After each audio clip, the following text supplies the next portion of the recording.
Hey guys, welcome back to Fishing with Cash.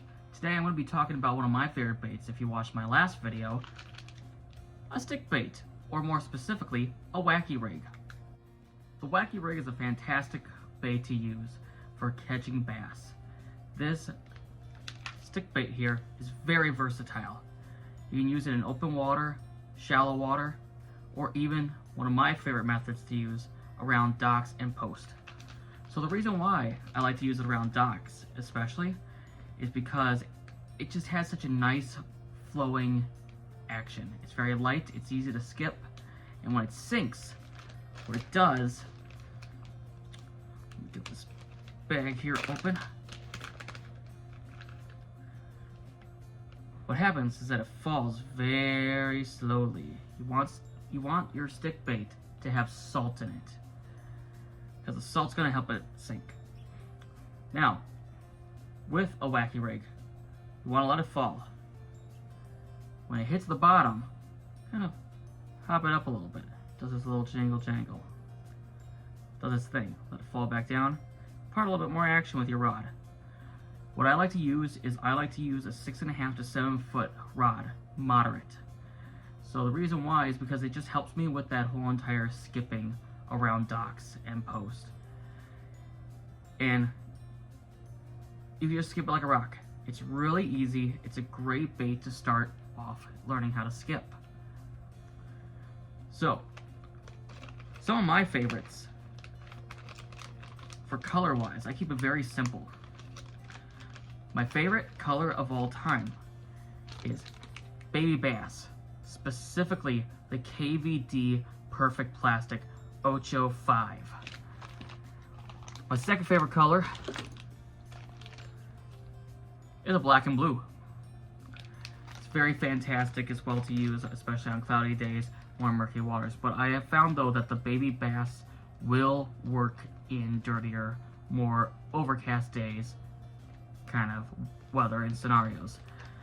That's definitely my go-to. KVD, the Perfect Plastic 805 is definitely my favorite. I have tried a lot of stick baits out there, and I just had fantastic success with the KVD Perfect Plastic last year, especially the baby bass. It's fantastic. I caught majority of my bass last year on a stick bait, specifically the KVD.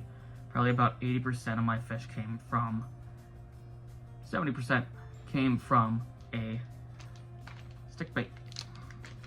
So first, let's talk about the hooks. What I like to use is an octopus hook, specifically a size 4.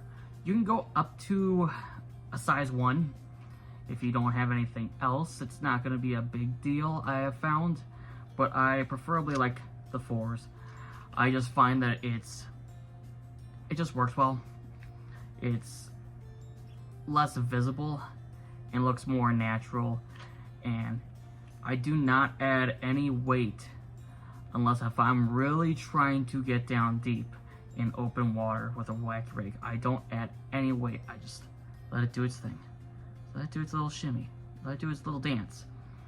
So I don't want to open these guys, so I'm gonna use just an example hook I got here.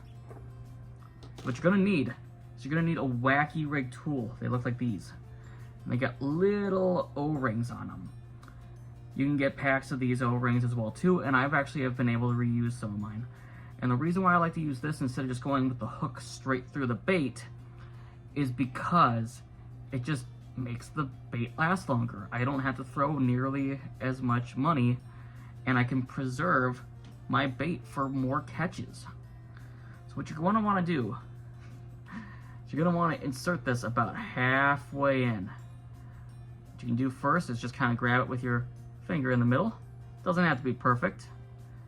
And what we're going to do is take an O-ring, if it will move. Come on. I don't have too many of these guys on. Nope, there we go. So right there. Doesn't have to be perfect. And we're just going to get that O-ring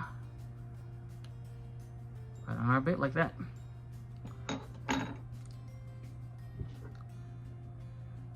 simple. It's simple. I like to put mine kind of in an angle with the hook. Just that way, kind of looks more like a struggling side fish. Especially when you're using a baby bass. If you have a solid color, it does not matter, obviously. What you're going to want to do, though, you're going to want to take the hook and go right through that bait. This is the other reason why I like to use octopus hooks. The octopus hooks just, you don't hook your lure nearly as much. But once again, though, this is just for example. Now, some guys I've seen on YouTube, they say, "Oh, don't use a Wacky Rig tool. Just go straight through." I've never really had much of a problem, and I find that the disadvantages versus the advantages of using an O-ring to thread your hook through just is way better than the disadvantages. It saves your bait longer, and it also helps so that your bait doesn't come off nearly as often. Because if you don't use it, sometimes what will happen is that if you just go with the hook, sometimes that bass eats it, and because there's no O-ring here, they just rip it off and eat it. You'll still get them with the hook, of course, but you just save more money. Now, what I like to use for line, I like to use either mono or fluorocarbon, anywhere from 8 to 10 pound. So what I'm going to be putting on this year is 10 pound Berkeley Vanish. I have not used Vanish. This will be my first year using it. So I'm actually very excited. I know that they have very good reviews for the Vanish line. So once you're all set up, cast it out. Let it just fall. Let it do its shimmy. Let it hit the bottom. Give it a few little hops back to you when you're reeling it in. Let it fall again. And oftentimes they'll get it on that fall. Otherwise, if that's not working, just kind of do like an Alabama shake. Just slowly reel it back to you. And what I like is around a 5, anywhere in a 5 to a low 6. Gear ratio will work for a reel speed. You don't have to be crazy fast. You don't need to be hitting 7s or 8s or 9s or 10s with this. Just give it that little shake. They just love that little wonky action. And that's why it's called a Wacky Rig. Alright guys, thanks for watching. Make sure you like and subscribe and comment. Thanks for watching. You've been watching Fishing with Cash.